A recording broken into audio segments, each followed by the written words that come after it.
Deus, família mais que especial, uma excelente quarta-feira para cada um de vocês. Bem-vindos a mais um Recado do Coração de Deus.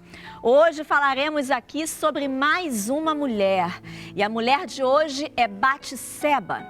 A sua beleza fez com que ela se tornasse vítima do desejo de um rei. Embora seja difícil discernir o verdadeiro caráter dessa mulher, ela parece ter encontrado coragem para suportar a tragédia, para ganhar a confiança do rei e para, mais tarde, garantir o reino ao seu filho Salomão. A sua história. Uma vez cessadas as chuvas e colhida a safra, os homens marchavam para a guerra, deixando as mulheres para trás. Embora o seu marido, Urias, fosse um soldado experiente, mesmo assim, ela deveria se preocupar com ele. Urias estava acampado com o restante do exército real sob os céus de Rabá, uma fortaleza amonita que fica a cerca de 64 quilômetros a nordeste de Jerusalém. Enquanto isso, no terraço do seu palácio, o rei Davi se pôs a passear, contemplando a cidade lá embaixo. Jerusalém parecia calma, uma cidade em paz consigo mesma, embora em guerra com os vizinhos. Em breve, os seus soldados trariam uma grande safra de cativos amonitas, trabalhadores para o reino de Davi que estava ali em muita expansão.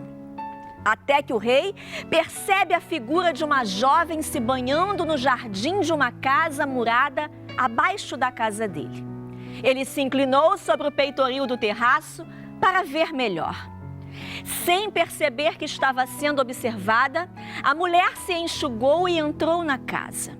Davi esperou e vigiou, mas nem o rei podia enxergar através das paredes. Nos dias que se seguiram, Davi fez indagações e descobriu que a visão tinha um nome: Batseba, mulher de um dos seus soldados, Urias, o heteu. Mandou buscá-la. Ela atendeu ao chamado, o rei dormiu com ela e a mulher engravidou. Com medo de ser descoberto, Davi mandou que Urias retornasse da batalha. Mas o soldado tão fiel surpreendeu a Davi quando recusou passar a noite com a própria esposa. E ele disse: a arca, Israel e Judá ficam em tendas. Joabe, o meu senhor, e os servos do meu senhor estão acampados ao ar livre. E hei de eu entrar na minha casa para comer e beber e para me deitar com a minha mulher? Tão certo como tu vives e como vive a tua alma, não farei tal coisa. Davi convenceu, porém, Urias a passar outro dia em Jerusalém, conseguindo embriagá-lo. Ele achava que o vinho certamente faria Urias mudar de ideia, mas isso não aconteceu. Davi jogou então a sua última cartada, entregando ao marido de Batseba uma carta a Joabe, comandante do exército. E essa carta dizia: ponde Urias na maior força da frente da peleja e deixai-o sozinho, para que seja ferido e morra. Urias morreu traído pelo rei Davi. E o rei então casou-se com Batseba, assumindo a paternidade do filho dela. Certo dia, o profeta Natã procurou Davi dizendo: havia numa cidade 2 homens, um rico e outro pobre. Tinha o rico ovelhas e gado em grande número. Mas o pobre não tinha coisa nenhuma, senão uma cordeirinha que comprara e criara e que em sua casa crescera junto com seus filhos. Comia do seu bocado e do seu copo bebia, dormia nos seus braços e a tinha como filha. Vindo um viajante ao homem rico, não quis este tomar das suas ovelhas e do gado para dar de comer ao viajante que viera a ele, mas tomou a cordeirinha do homem pobre e a preparou para o homem que lhe havia chegado. Davi imediatamente ficou muito furioso e disse ao profeta Natã: Tão certo como vive o Senhor, o homem que fez isso deve ser morto. E pela cordeirinha restituirá 4 vezes, porque fez tal coisa e porque não se compadeceu. Então disse o profeta Natã a Davi: Tu és o homem. Assim diz o Senhor, Deus de Israel: eu te ungi rei sobre Israel e eu te livrei das mãos de Saul.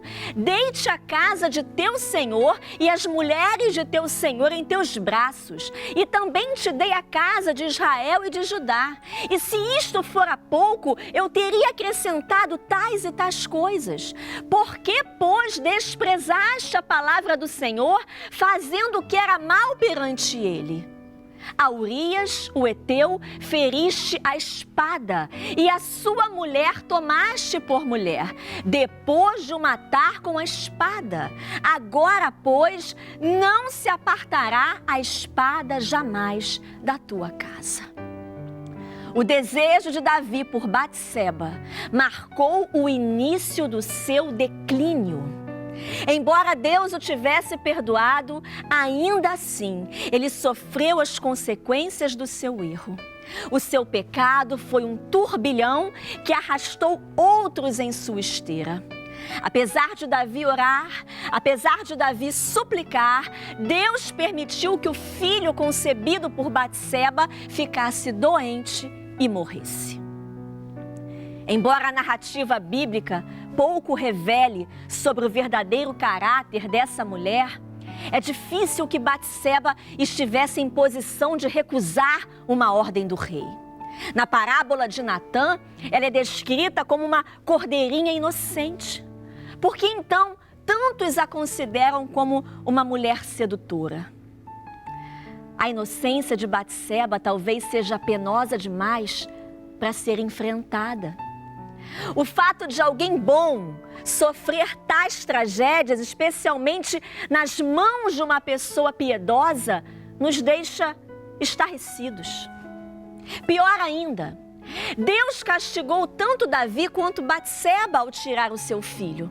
Se pudermos crer que Batseba teve um caso com Davi, nós podemos aceitar mais facilmente o sofrimento dela. A culpa dela faz com que o pecado de Davi pareça menos grave e o castigo de Deus menos cruel. Embora Batseba talvez não tenha compreendido as razões do seu sofrimento, Deus fez com que o rei Davi a favorecesse, tornando-a uma rainha poderosa e a mãe do sucessor de Davi, Salomão, que se tornou famoso por sua grande sabedoria. Sua vida e sua época. Uma banheira de água morna com perfume de flores. Ou um chuveiro bem quentinho. Esse é o tipo de imagem que surge na nossa mente quando nós pensamos em banho. Mas nos dias de Batseba, o banho quase não acontecia com um propósito de limpeza física. As pessoas daquela época, elas não tinham praticamente conhecimento das doenças e dos germes que podiam se espalhar por causa da sujeira. O banho geralmente tinha o caráter de tornar a pessoa ritualmente limpa depois de um período de impureza. Batseba tinha acabado de completar o seu período mensal e então ela precisava agora se purificar. Deve ter ficado de pé numa bacia de água ou próximo a essa bacia e usando uma esponja ou um pano para limpar-se, ela espremia a esponja despejando água sobre o corpo para enxaguá-lo ou derramava nele água de uma vasilha. As escrituras mencionam limpeza com água centenas de vezes, a maioria se referindo à purificação ritual, ao invés de, como falamos aqui, da purificação física. A purificação, ela tinha lugar depois do indivíduo ficar curado de muitos tipos de doenças de pele e depois de homens e mulheres terem fluxos incomuns. Os sacerdotes também se purificavam antes de oferecer sacrifícios e os próprios sacrifícios também eram lavados antes de serem oferecidos a Deus. A limpeza física, mais frequentemente, ela consistia em lavar as mãos antes de comer ou os pés antes de entrar numa casa. Estradas sujas, estradas poeirentas e sandálias abertas tornavam a lavagem dos pés algo que precisava ser feito com frequência. Como o lava-pés era geralmente serviço do membro mais humilde da família ou do servo de uma casa, Jesus deu um grande exemplo de uma esplêndida humildade quando ele banhou os pés dos discípulos no cenáculo. A Bíblia descreve, às vezes, os justos como aqueles com mãos limpas.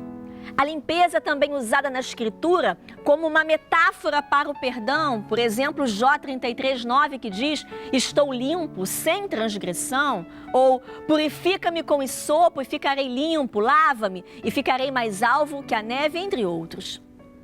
Nós vivemos numa cultura que exalta a limpeza exterior, não é? Com muitos sabonetes, loções, pastas dentais, desodorantes, muitos banhos, muito lava e enxuga, mas até que ponto nos preocupamos com a limpeza interior?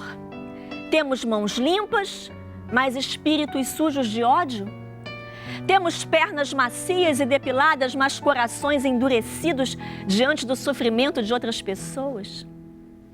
A limpeza exterior, querida, é admirável, mas só se a limpeza interior vier primeiro.